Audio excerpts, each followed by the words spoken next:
This is the PR Podcast, a show about how public relations helps you tell your story to the world. We talk with great PR practitioners who have the skills, creativity, and just plain savvy to get their clients noticed. Now here's your host, Jody Fisher.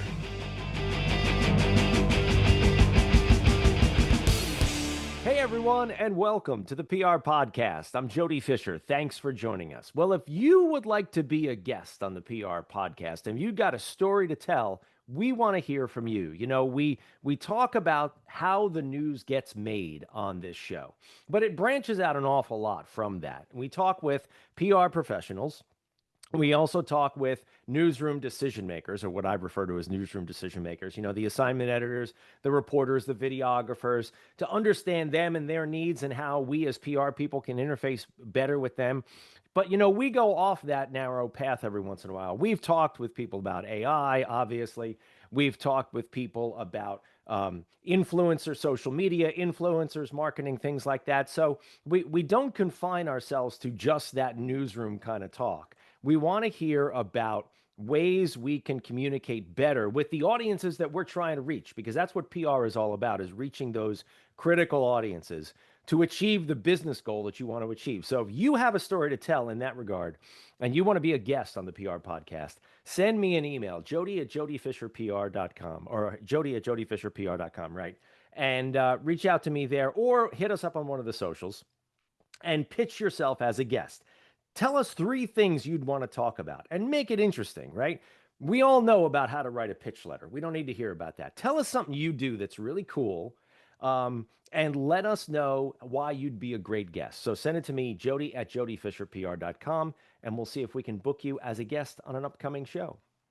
Now let's get on with our show for today. We have a wonderful guest.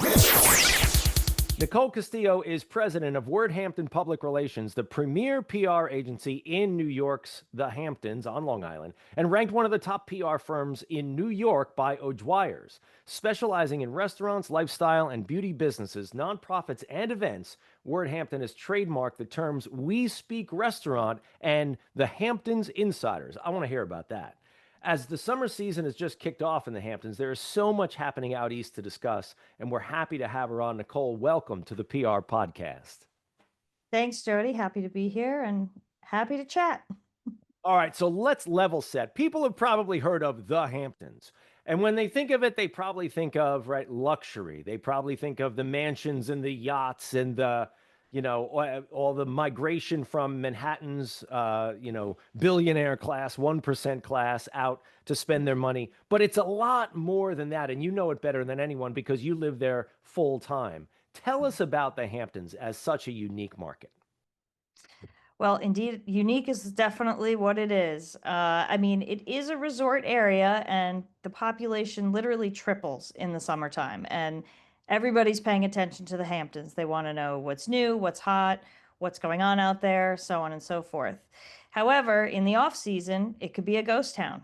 But back to the summer, as we're just 100 miles outside of Manhattan, many people, as you said, who live and work in New York City have second homes here. They spend their summers out here. They bring their kids out here. And there is indeed a lot of wealth, a lot of waterfront mansions, high-end retail stores, and celebrities who come out here to relax. But because, because of this, the seasonal media pops up, and there are at least 24 media outlets for us to make placements for our clients. So that makes my job a lot easier because I have a lot more opportunity.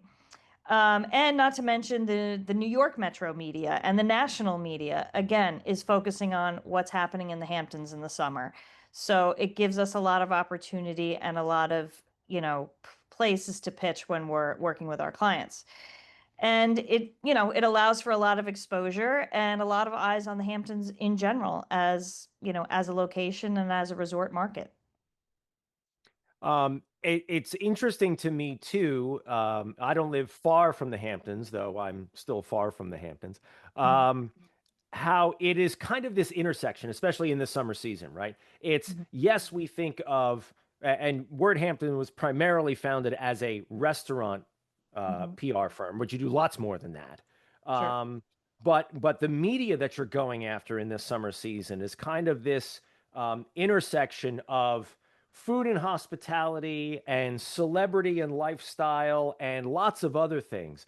Could you Mhm. talk a little bit about maybe the client base that you have, the types of stories that you're pitching out, and the media outlets that you're going after, and why you choose to connect the two? You know, because we know it's all about the media that serves the audience you want to go after. So could you talk maybe about how you think that through with the clients? Yeah. So, I mean, as you said, we were based in restaurants, right? And that was kind of the core and the bread and butter of what we did out here for so long. But we began to realize that we could really represent and promote any business in the Hamptons because, like you said, the Hamptons is a market in itself and it has its uniqueness.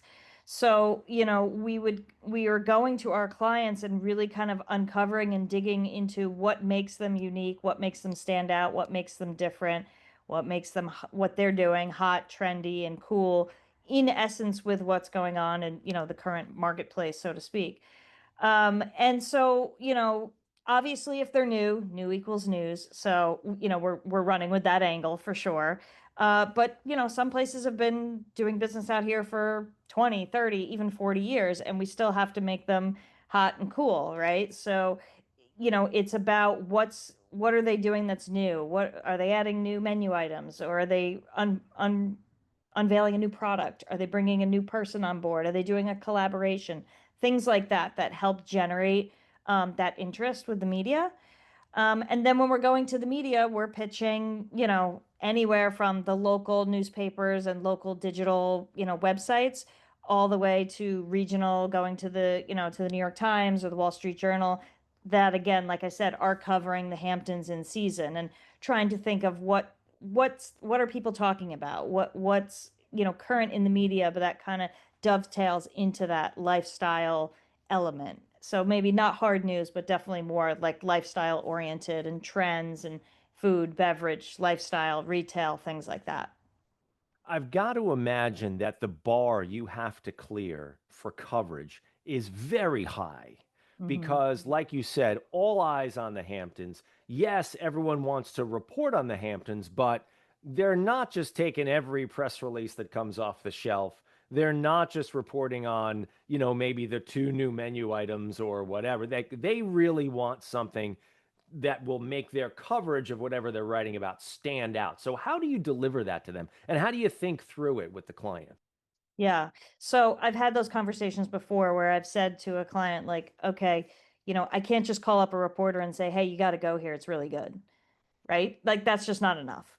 So, like you said, adding a menu item or two isn't enough. So, kind of digging a little bit deeper and saying, okay, well, the trend is non-alcoholic cocktails. So, people are obviously going to be writing about that because it's trendy. What are you guys doing that's incorporating, say, local ingredients into your non-alcoholic cocktails? That's making it, you know, feel a little bit more local and a little bit more different for these clients. Um, so really digging into the trends, but then looping it in with what ties locally with what they're doing and making them stand out. And you're right, they get, just like any other reporter, they get billions and billions of press releases about, exciting things or what they say are exciting things happening. And you do want to set yourself apart. And I say what our win is that we've been working with these people for over 30 plus years. So we have long relationships with them. So they're coming to us for the information. Hey, there's a lead time. Everything is happening early. I'm getting reached out to in March, April of what's going to be happening this season in the Hamptons. And, I get businesses that call me in just after Memorial Day and they're like, hey, nobody knew about our place. We didn't see any of our stuff out there. And I'm like, okay, well, you should have called me in March, you know? But nonetheless, we still get those calls and we're still able to kind of hit the ground running and try to push something out for like the next roundup, which is usually around July 4th. But in general, every year it does become what's new, what's hot. So what we've done is we've created basically a what's new in the Hamptons document that really, details either obviously new openings and new clients that we have that are new for the season, but also touching on those new angles or nuances or news out of existing businesses and cull that all together into one big document. And we're touching all those media outlets and previous, contacts that we've worked with for many years to say and get ahead of it and say, hey, here's our on a silver platter what we got lined up for the season, and it's making their job a lot easier. And so then they know to come to us as a resource, hence our, Hamptons Insiders.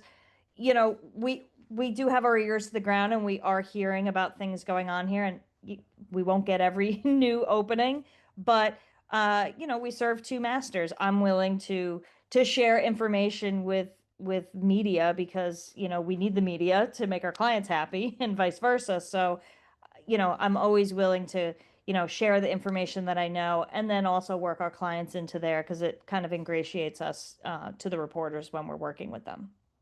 Yeah, let's call that out really distinctly. You and WordHampton have, not only do you have an amazing business around what you do in the Hamptons, but you have become almost a news agency, like unto yourselves. I mean, you've put together all these initiatives that have made you the go-to resource for media to say, oh, let me find out what's going on in the Hamptons, I'll call WordHampton. I mean, that's really the reputation that you have out there in the Mhm. marketplace. Can you Mhm. talk a little bit about the decisions that you made to to launch things like Hamptons Insiders, or even, Restaurant Week? I mean, Mhm. that was a huge thing that you guys created.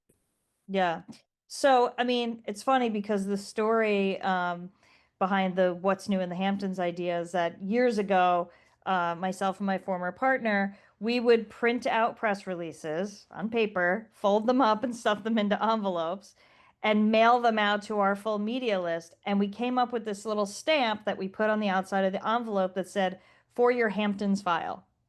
And it actually, this silly little strategy, it actually made writers create a folder in their Rolodex, so to speak, of a Hamptons file. So they would file these things away and they would save them for, oh, wow, I just got assigned to write a story about the Hamptons. Oh, that's right. I have that Hamptons file and I have all that information.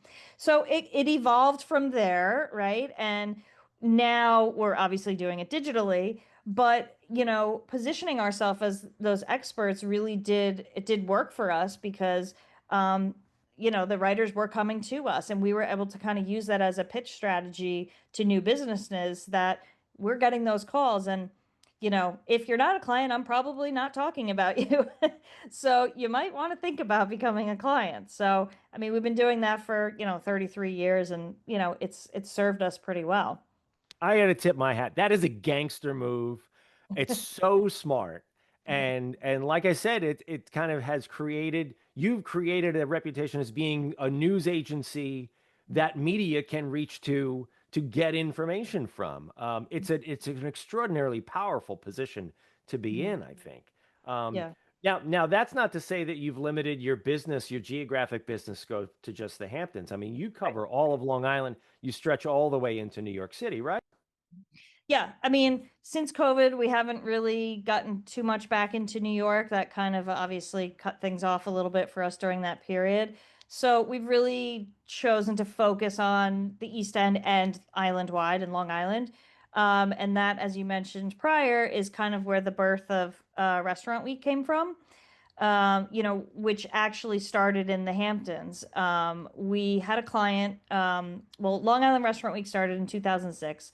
And but our first restaurant week was actually Hampton's Restaurant Week, and that was brought to us by a former client, Jerry Della Femina, the advertising guru. He had a restaurant in the Hamptons called Della Femina back in 2003, and he also had a restaurant in Manhattan. And he saw the power of Restaurant Week as far as just cash from revenue and diners in the restaurant. That he said, "Hey, you guys work with all these restaurants in the Hamptons, like you should do a Restaurant Week."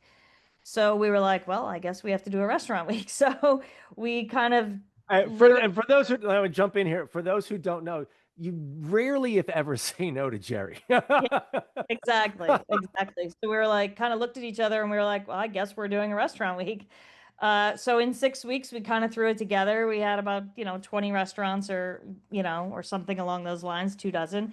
and we threw it together, and it did great, and it grew over the course of a couple of years, and we kind of said, why can't we expand this to all of Long Island? There's thousands of restaurants on Long Island. Who doesn't want a dining deal? So we launched in the fall of 2006. We did the first Long Island Restaurant Week. We had, like, I don't know, somewhere in the around 200 restaurants that participated, and it was super successful. And then we added a spring version 2011, and then added winter in 2016. So here we are now doing it 3 times a year, but it works well to counter to our season in the Hamptons, right? So our Hampton season is, late spring, where it really ramps up into, early fall. So this kind of covers our shoulder season as far as keeping our office busy.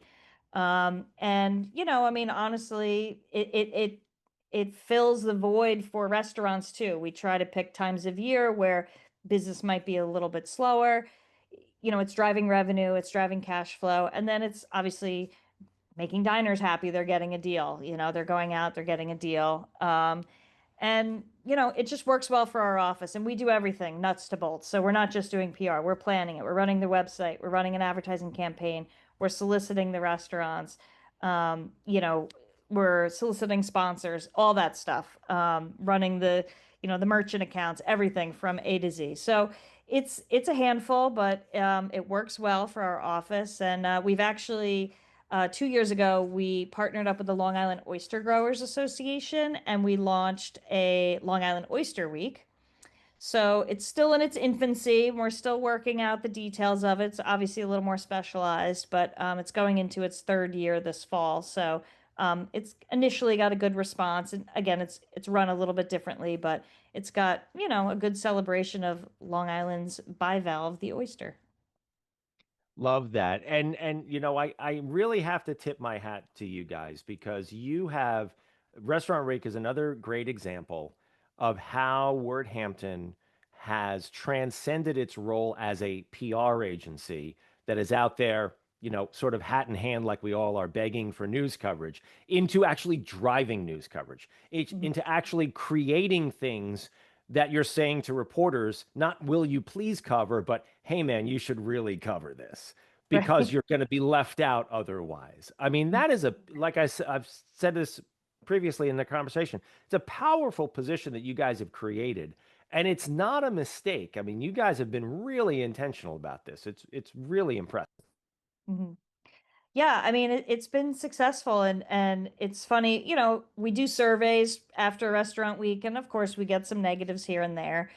But in general, the overall sentiment is very positive. It's driving people to restaurants that they may not have felt were in their price range or were out of their league. So it's driving them to try a place that, and maybe they won't become a regular because it's out of their price range when it's not restaurant week, but they might use it as a special occasion place or somewhere to go, for an anniversary, a birthday, things like that. So the restaurateurs that really embrace it and use that opportunity to gain a new customer and upsell, or really work with it, put their best foot forward and don't skimp on their meals or portions or menus, and really showcase what they do best. That's the feedback that we get when diners are like, this restaurant did such a great job. They didn't cut corners. They really welcomed us. They delivered a really good menu. The service was great. We would totally be back. So that's a win in both ways, between the diners and then also the restaurateurs. So, we just try to remind them as much as possible, embrace it, use it as an opportunity to gain new clients, but also, we're doing the promoting on our end. So they're getting, a lot of promotion for a very small fee of participating in the promotion. So it Amazing. works good for everyone. Amazing stuff. All right, so let's wind up the conversation here a little bit and give us a peek into what's coming up in the Hamptons this summer, 2025. I'm not asking you to drop names or, prefer one client over another, because we know how Yeah. that goes. Yeah. But are there things maybe that have caught your eye that you think people should be checking out? Yeah, I mean, I will say in general, we're actually only working with, I want to say, two like news places that are opening this year, but there's obviously plenty of others. But there's a theme of Italian, and pizza seems to be big out here this year. For some reason, there's like 3 new pizza places opening, another Italian spot. So I don't know. I don't know why, but that seems to be part of the theme this year. So I'm looking forward to checking some of them out. I mean, to be honest, I like to go to my regular spots in the summer. I like to go to places for fresh seafood and that are on the water because that's the time of year you want to do that stuff. And and honestly, I like to go to them during the week instead of the weekends when it's crazy. So I try to stay into, friends' barbecues and things like that on weekends because during the week is a little crazy. But I mean, based on, what things were like out here Memorial Day weekend, I expect it to be a very busy summer. There are certainly some places I want to check out, but also what we like to do, a lot of us locals being out here, is almost you wait for the summer and then you go in the fall, which is really my favorite time of year out here because the crowds are gone, but the places are still open, the weather's still great, and you can check out these places without battling with, for a reservation or what. I mean, I'm usually always able to get a reservation, at least at my clients, but some of the other places maybe not. But we have a couple of events and stuff that we're doing with some nonprofits that we're working with this summer as well. So I'm looking forward to checking that out, and we'll see what the summer holds. It'll be interesting to see how it unfolds. Well, summer on Long Island is always amazing. Sorry, I'm biased. But summer in the Hamptons is next level. It is. So definitely check out WordHampton online. I assume that people might be able to find a list of your clients or maybe find references to your clients, Yep. and they can check out what is going to be ultra hot this year in the Hamptons. Nicole, thanks for joining us today. We are not done with you yet, however. We're going to segue now into the rapid fire question portion of our podcast. This is where we steal a page from inside the actor's studio. I need to update that reference. It's very long in the tooth at this point. But we ask our guests a series of rapid fire questions meant to elicit a simple answer, maybe a laugh or two. With your indulgence, Nicole Castillo, let's begin with rapid fire question number 1. What's your favorite news source? I'm going to say New York Times or ABC News. New York Times, not surprising at all, especially in your business. Yeah. Rapid fire question number 2. What's your favorite social media platform? Ooh, I don't know if I could choose, but I would say I probably spend most of my time on either Instagram or TikTok. Same. Rapid fire question number 3. Coffee or alcohol? Oh, gonna go with alcohol. I don't drink coffee, so tequila or rosé for summer, of course. Sounds good. Rapid fire question number 4. What's your favorite on the run food? Now, this should be interesting. I mean, we've got things like granola bars and a can of tuna fish, but you are the Hamptons restaurant PR agency. So what are you getting when you're on the run out there? I mean, I would say the quintessential lobster roll, Hampton's lobster roll. Oh, this sounds so good. Rapid fire question number 5. What do you want to be after you finish this career? I would say relaxing on a beach with a good book. Got plenty of beaches in the Hamptons for sure. Nicole, this has been a great conversation. Please let people know how they can find you and WordHampton online.